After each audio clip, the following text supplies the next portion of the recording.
Hello, how are you? I'm good. How are you? I'm doing great, and I'm so pleased and so happy that you and I could get together today because as we talked about off air for a few moments, this has been a little while in the making, right? So it's great to finally sync up our schedules and have this conversation. So thank you so much. I'm really excited. I feel like I've been anticipating this conversation for a long time. So Thanks so much. And how's your summer going overall? it's good. Kids are living it up and enjoying the summer weather and just trying to get as much fun as we can out of the summer. So it's been good so far. I have a niece who is going to start high school in the fall. And her name is Serafina. And I'm calling this the summer of Serafina because she's having the most, amazing sort of like last summer hurrah before high school, right? Just like water parks and camping, and they're going on a cruise. And I'm like, this is truly the summer of Serafina, Oh my gosh. I would like a summer of Shikha. I'm not going to lie. right? Exactly. So, That sounds speaking awesome. of Shikha, good afternoon, Shikha Jain. Dr. Shikha Jain is who's joining us today on Meeting You Podcast, and we're really thrilled for you to be here. We have some common threads, actually, as I was kind of thinking a little bit more about our conversation today. My mom was actually an oncology nurse, bedside oncology nurse for over 20 years. So she speaks with a lot of pride in her time as a bedside oncology nurse, but also I know it was a very taxing and traumatic time for her as well, right? But I know her patients definitely benefited from her care and all of her dedication all those years, just as I'm sure yours have as well. So I'd like to start there, Shika. Like, what inspired you into oncology? It's such a great question, and it's such a lovely field and inspiring field to be in, but it can be very emotionally taxing and draining. Yeah. My father's a vascular surgeon, and so Okay. as a child, I knew I wanted to be a doctor. My parents always said, "Only be a doctor if you really want to do it, because it's a lot of work and it's a lot of time and energy."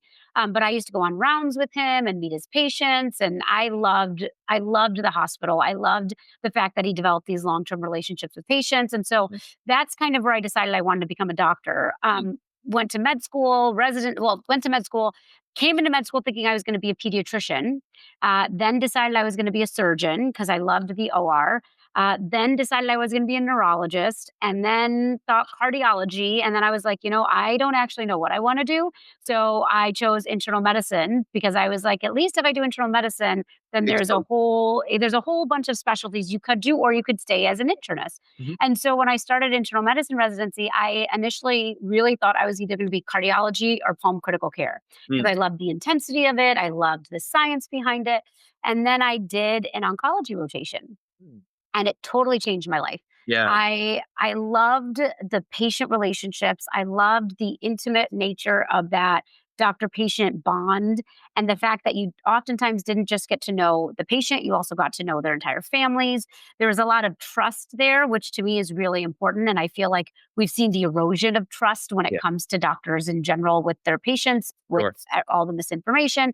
And so I saw that there was really that trust and that intimate relationship, and the science was interesting. Immunotherapy was just becoming, a bigger thing in the oncology space. And so for me, I realized oncology was the place for me. And I will say my family was a little concerned because they said, it's a lot of emotions, it's a lot of stress, and there's a lot of death when it comes to being an oncologist. But I've realized as I've navigated this career that the part where you help people transition into hospice or talking about there aren't other treatment options, Right. being able to be with patients as they go through that and navigate that next step in their treatment plan, helping them understand, helping them find something that's going to improve their quality of life, that is also a very special thing that we're able to help patients go through. And I've had patients' families who come back after their family members have died and said, "We're so fortunate that we had you to help us navigate this, to get our family member enrolled in hospice, or help to understand why this isn't considered giving up," which is a Right. very common misconception. So I love what I do as an oncologist. Seeing patients is one of my favorite things that I do in my job. And I think it was definitely the right choice for me to go into this field. It sounds like it, and it's such a beautiful sentiment to what you said about, it's the whole patient, it's the whole family It's really what you're treating, Yeah. right? I worked for a little while in for an oncology research group that was part of a larger pharmaceutical group where we were looking at like oral chemotherapy administration Mhm. and effectiveness for different tumors, lines, stages of development, and efficacy of oral versus intravenous. And it's easy, right? To get wrapped up in the science and all of that, and kind of forget the what you articulated so nicely, really the whole patient, the whole family, and what you're impacting here, not just like, does this drug work better for this line stage tumor than this or what have you, right? So that's beautiful. Thank you. Exactly, and it's I tell my patients all the time, we have to come up with a plan together because I don't go home with you. Right. So I don't actually know what your life is like. You can tell me, Yeah. but I don't know if you've got a dog that's gonna pull out a chemo pump or Yeah. if you're a long haul truck driver who needs to, make frequent stops or if you have family who can help you or not. And so we talk about that. And then we also talk about this balance of quality of life and quantity of life. And some of my patients want the best quality of life possible. It doesn't matter if it's for a minute, a day, an hour, a week, a month. I have some patients who are like, I want the longest quantity of life possible. I want to stay alive until my grandson graduates college or Yeah. my daughter gets married. And so most patients fall in the middle of this balance of quality and quantity. And so I tell patients, I said, you are in charge of your body. I am here to tell you from a medical standpoint what makes sense to me, but it's up to you to help me figure out what actually works best for you in your life. Right. And I'm sure some of those patients would love it if you went home with them, right? Sure. It'll flow through the face. Yeah. Cannot. So you and I were brought together through a mutual friend, and really specifically around the Women in Medicine conference and the Women in Medicine initiative and the impact. Again, I feel like I'm asking you for origin stories here, Shika, but I would love to understand where women in medicine kind of came from. And we're getting ready for you to kind of launch into your next major conference, and there's a lot of activity for sure. So I love origin stories because we're all about superheroes in my family. So I love origin stories. Backstory. It's interesting. All of this kind of started by accident, I would say. My husband and I joke that the summit and the nonprofit have become kind of like our fourth child. So back in 2018, I was at an institution and I realized that a lot of the challenges that I faced as a woman in medicine were not specific to me. Up until that point, I thought I was the problem. I thought I was the reason I wasn't getting opportunities. I thought I was the reason I was getting bullied or harassed or what have you. And so I was constantly trying to improve myself.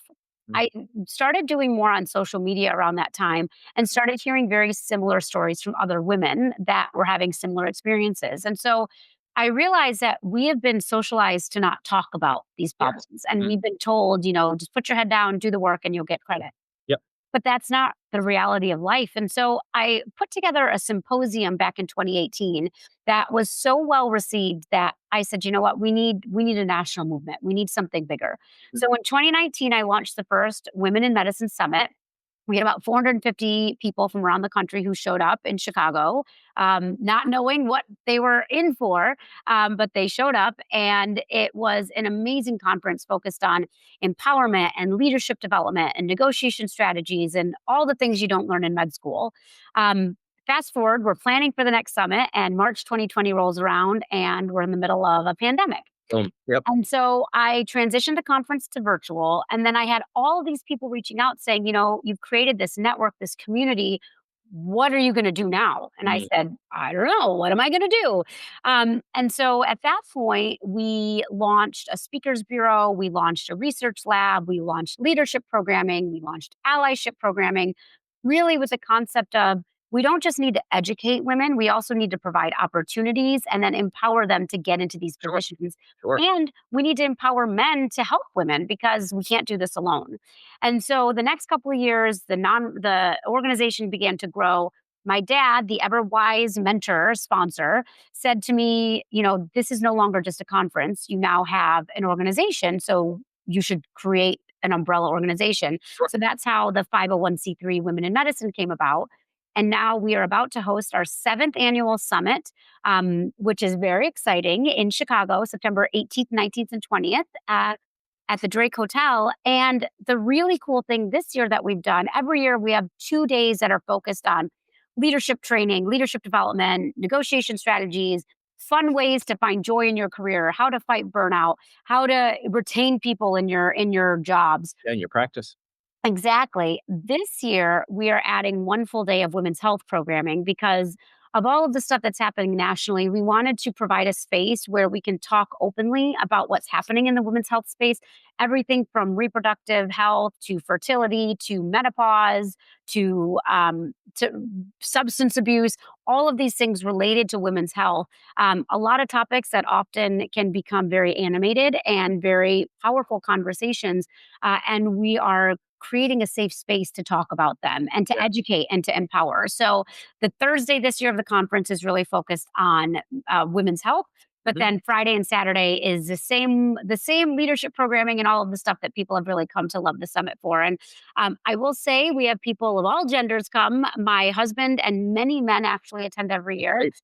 And they say that they attend because it's some of the best leadership programming they've attended in their careers. And my husband aside, he's a little biased, but the other men who have come and who have come back year after year after year have actually said the same thing. I just have really a thought for a second. I appreciated what you just said about the women's health initiative and aspect and the dedicated tracks this year that you're doing.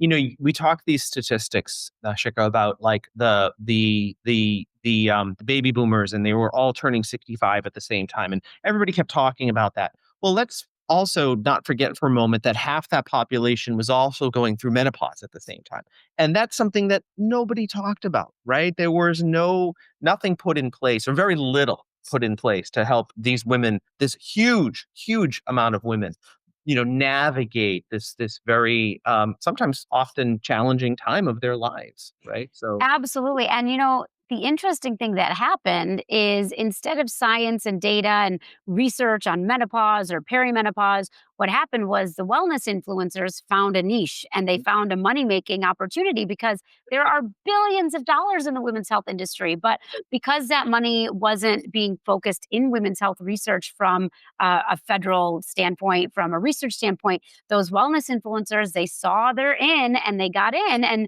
all of a sudden, we've got women who are taking hormones, who are putting jade eggs where jade eggs should not go.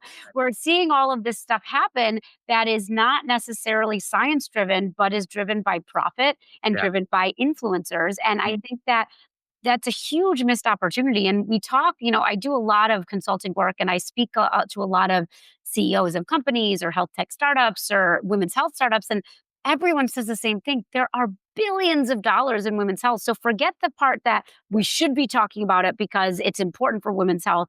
Forget the part about it. This is 50% of our population. Mm. Let's talk about dollars and cents. There's actually a lot of money here that's being left on the table by not focusing on women's health as Yeah, well. absolutely. You had introduced the concept in your TED Talk of the gender moonshot, and how maybe we'll talk a little bit about what that means to you, Shika, and then tell me a little bit about how that has been progressing since sort of you introduced it in your TED Talk. So the concept of the gender moonshot, we all know what a moonshot is, right? Like a moonshot is you want to make a transformational change. Right, the Biden moonshot for cancer, for example. Exactly. I mean, I'm an oncologist, so we know all about moonshots. I think that when we think about a moonshot, it's how do we think about things outside of the box that is going to make real transformative change? Because the way we've been doing things over and over again for the last, 100 years is not working. Mm. We still have a pay gap. That is a fact. It's not an opinion. We still have our maternal mortality rate, especially for women of color, is way higher than it should be for our very advanced country. We are still seeing there's a lot of data that is still being used today that did not include women in the studies. It wasn't until the 90s that the NIH actually made it a requirement that women were included in NIH funded research. Right. So medication dosing is based on men's weight and men's physiology as opposed to Crazy. women. Yeah. It's nuts that in 2025 we're diagnosing women with heart attacks at a lower rate than they're actually having them because they don't come in with the elephant on their chest. Right. So the fact that we have not made the advances really is where this idea of this moonshot came from, Mm. where we need to get all of our best and brightest together who are working towards this. And instead of working in these silos, work together to really drive change. And I think honestly, there were real strides being made in the healthcare space when it came to women's health, when it came to women in the workforce. You see the McKinsey reports that come out, you see Lean In is doing all of this work. You see all of these, the Melinda Gates Foundation. There's a lot of places where money is being invested, where time is being invested. And I think we were making real headway and progress. Unfortunately, what's happened in the last 6 to 9 months, and actually even longer, when we saw the overturning of Roe v. Wade, when we saw the Dobbs decision come through, when we see right now things like the word woman is being, penalized. Companies are saying we can't give to something that is only women focused. When we're starting to see this attack on diversity and this attack on inclusion, when we're starting to see all of these attacks on women's health for a variety of reasons, and not defunding the research that's really helping drive change. I'm very concerned that our moonshot was just starting and now it's been Yeah. grounded. Getting grounded, yeah, or at least being knocked off course quite a bit, right? Exactly, exactly. It's like 10 steps forward and 100 steps back. Yeah, I had the privilege of interviewing the head of digital transformation for Planned Parenthood, back in October, and we were talking about the uncertainty that was coming for her as a result of the changes that were naturally going to happen at the end of last year, beginning of this year, as we changed administrations and whatnot, and just to think about how Planned Parenthood was investing in digital transformation and thinking about how to meet their constituents in the digital world, which is where they want to be found, which is where they want to work, only to now see a lot of that has gone away. Like a lot of their digital transformation initiative has gone away. It's hard, it's hard to see that, isn't it? Yeah. It's really sad. And the thing is, I think a lot of the people making the decisions don't realize the impact that these decisions are having. It's because a lot of the narrative has been spun in such a polarizing way. I Right. mean, when I talk about this, I'm not talking politics. I don't care who you Right. voted for, I don't Mhm. care what your political party is. What I care about is the decisions that we're making at a Mhm. federal level and a national level that are killing people, that are actually killing people, that are resulting in people not having access to healthcare. Yeah. Let's talk about Planned Parenthood. Planned Parenthood has become one of those organizations that everyone just associates with abortion. And Right. so they think it's So much. evil. Yeah. But Yeah. they provide so much preventative health, screening, general, like regular health care Yeah. for women that by putting them in this box, it's really detrimental to the people who need it the most. And I mean, that's just one tiny, tiny piece of Yeah. this huge initiative that is really trying to take us back 50 to 100 years. I mean, we let's talk about vaccines for a second. When we talk about vaccines, hundreds of years of data have shown that vaccines are safe and effective.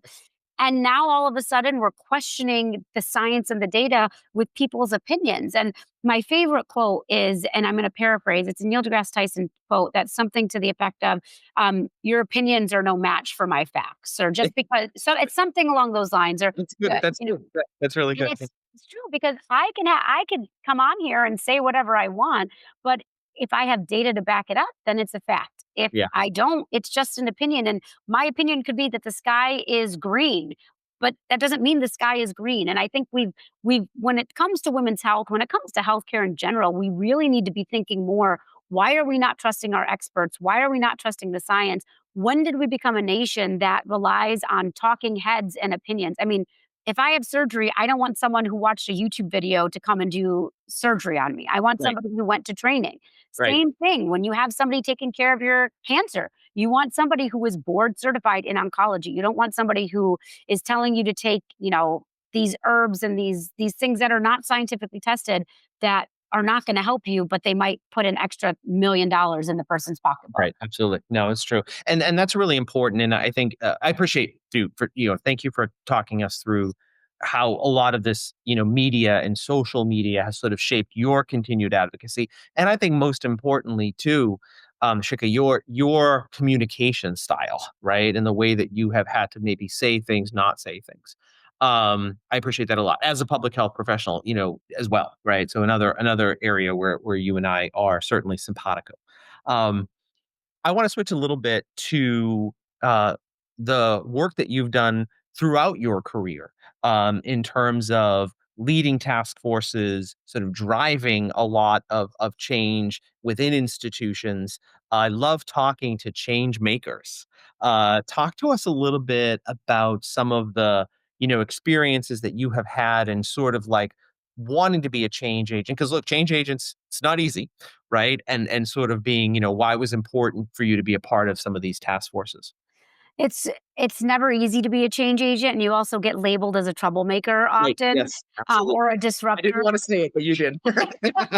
Well, and I always tell my boss here at University of Illinois, I say, "I'm here to disrupt until I disrupt my way out of a job." So you warn me if I'm getting close, to that edge. But I think that when I was born. I think that part of my DNA is I see a problem and I want to fix it.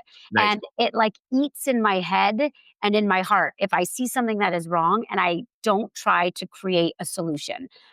It's a part of who I am. And so, what that means is sometimes I have to focus on, okay, these are 10 problems. Which one is going to be the highest impact? Or which is the one where I'm actually going to be able to drive change? And that is a skill that has taken me years to learn, and I'm still not perfect at it. I'm still learning. But I think that trying to figure out of all of the problems out there, because there's a lot, Yeah. how do you figure out which are the ones that you want to focus your time and energy on? Otherwise, it's very easy to get burnt out. And Mhm. I've gone through waves of being burnt out before.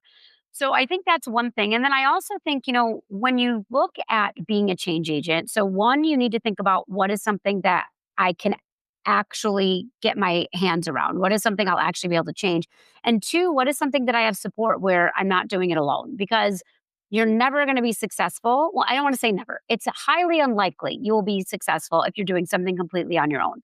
If you have allies, if you have sponsors, if you have other people who are willing to take up the initiative or the mission with you, it's much more likely you're going to find a way to actually drive change. And so that's one thing that I've learned how to navigate, I think, over the last decade is figuring out where can I focus my energy where I might have a chance of actually making change, and then how do I put people in place who will actually help me get to that point? That's so smart.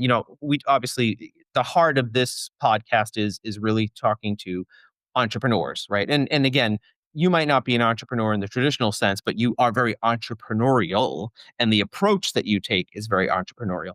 But one of the most common pieces of advice that I certainly give for anybody who wants to listen to me is that, as a solopreneur, as a solo individual, it's really, really difficult, right? So I appreciate what you just said about kind of building right the team, or finding the people that can help you to make this vision a reality, or can do the work with you, because as a single entity change agent, it's really difficult, right? You need, as they say, it takes a village, or however you want to put it, right? Yeah.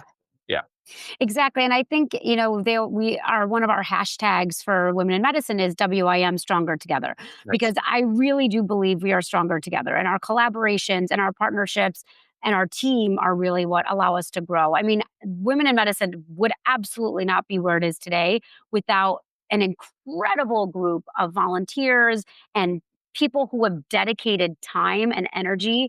And I am always overwhelmed with how much people are willing to give to a mission or to a cause that they truly believe in. I mean, it's super embarrassing, but at every summit during one of the lunch sessions, I will, or usually for a couple years, it was during the award ceremony, I will get teary. Sure. One year, the first year we were in person post COVID, I actually started crying, and my parents were in the front. My mom was like, "Stop crying," but it's so touching to see the effort that people put in. And I mean, this was my vision years ago, and that we've been able to get it to where it is today, not because of me, but because Right. of us as a we. And I think that's really Awesome. powerful. That's amazing. I want to double back. Actually, you helped me to think about something else. I want to go back to women in medicine for a second. And one of the things is I've been really looking into your conference and what you're doing and the tracks. And you kind of alluded to this earlier too, but there is this work that you folks are doing around like, look, there's a lot of your practice that takes place, of course, within your practice, but then there's so much that happens back at home. And you have to think about that work life integration and how you can be happy and healthy in that work life integration. And I know that's a lot of what you folks are talking about on during the conference. you mentioned that you have 4 children, right? Your 3 kids. 3 kids. No, 3 plus In the conference. yes, yeah, conference, yeah, that's what I mean, 3 kids plus 4, and you're a dual physician household. What's your secret sauce? Do you have a secret sauce, as it pertains to work-life integration? Uh, So I think work-life integration and work-life balance don't exist. That I is don't my completely I official completely statement. agree. Putting it I out there. What I will say is, one, I am very privileged and very blessed to have a spouse who supports me and to have parents who actually are super supportive. I have a family that has allowed me the time and helped me not just by giving me the time but also by showing up at the conference, by helping me move boxes, by donating money, by you know coming to the meeting, like all of the ways in which they've supported and helped me. So that is one thing that has helped me quite a bit with work life integration or balance. The other thing, and I think this is really important, is I am very aware that I am failing at something Yeah, almost every day. sure. Not almost every day. I'm like, for example, this morning trying to get my kids to camp while one of my kids didn't want to go and the other one was like, I'm not going unless you drop me off. And the third one was mad because I gave one kid $5 and the other one six. I mean, Oh, and yeah, I was trying to get them out the door. I was trying to get them to camp. I was not at my 100% momming this right. morning. But I had to get to clinic. So I had to get them out the door and I gave them hugs and I said, let's reset. We're happy. We're gonna have a great day. And then I sent them off to camp. I mean, when I see them after camp, I'm gonna give them big hugs and say, Mommy was not at her best this morning. Like, Yeah, let's talk about that for like right, 30 seconds. right. So I think it's really realizing that you're gonna make mistakes. And what I tell all my mentees is we talk about having 100 balls up in the air at the same Mhm. time. And half of those balls are rubber and half of them are glass. Figure out which ones are the rubber ones and let those ones drop to Goes catch down. the glass ones. Yeah, And I think the rubber ones you'll pick back up when they bounce back up, but they're the glass ones that you cannot drop. And so yeah. those are the ones you prioritize. And I think for me, figuring that out has been really important. And then the other thing that my mom actually told me a couple years ago, which I think still sticks with me, I don't follow it as much as I should, but she told me, she said, you're the CEO of your life Mm, and nobody else knows what's happening in your life. And the more successful you get, the more you do good things, the more people are like, oh my God, Shika's so amazing. She said, it feels good. And they're going to keep asking you. They're going to ask you to speak at this conference. They're going to ask you to do this podcast. They're going to ask you to consult for this. And she was like, and that's all well and good. right. But they don't know what your other responsibilities are. They don't know that you said yes to this, this, and this, and that you have to go to your daughter's choir performance and you have to go to your daughter's basketball game or your son's golf match. Like they don't know what else you have going on in your life. So they will keep taking and taking and taking, not because they're mean, but because I don't know. they think that you are good at what you do, which is great. But it's up to you to learn how to say no.